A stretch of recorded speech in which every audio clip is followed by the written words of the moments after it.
In our gospel yesterday, Jesus takes a blind man by the hand and walks him out of a village and progressively restores his sight.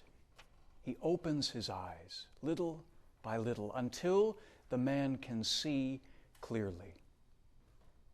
Today, in the passage that immediately follows what we heard yesterday, Jesus does the same thing for St. Peter and the apostles. He guides the apostles, and Peter in particular, to move away from parroting public opinion about Jesus and who he is, to opening Peter's eyes to recognize and proclaim the truth that Jesus is the Christ. Jesus is God among us. Yet, like the blind man from yesterday, Peter can't see clearly all at once. Yes, by the Spirit, he is able to proclaim who Christ is. But then, after Jesus describes the passion he will have to undergo, Peter has the gumption to rebuke the Lord and say, "No, you cannot suffer in the way you predict."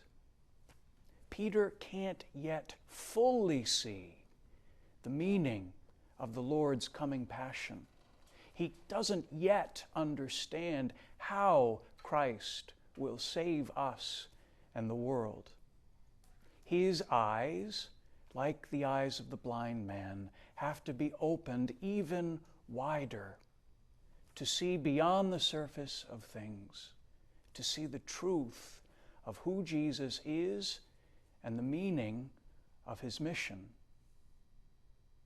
All of us, as followers of Jesus, have to undertake this journey from blindness to seeing, and it doesn't come all at once.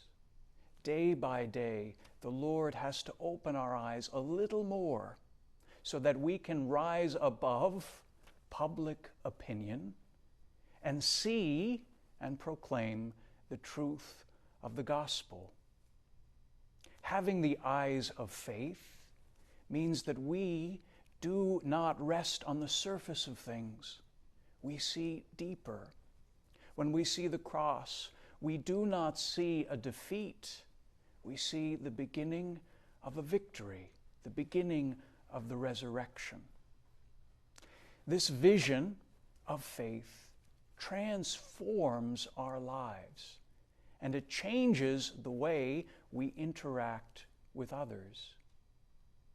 When God opens our eyes to recognize Him in the Eucharist, in the sacraments, when God opens our eyes to recognize His presence even in our sufferings, that changes the way we see others.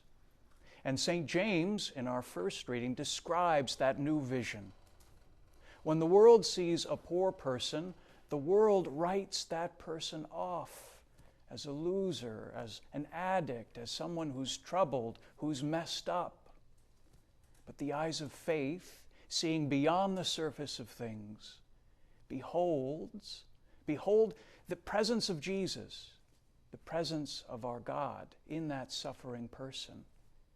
And responding to that presence, we are called to be generous. We are called to show the afflicted love. Each day we come before this altar. Each day we come before the Lord in prayer.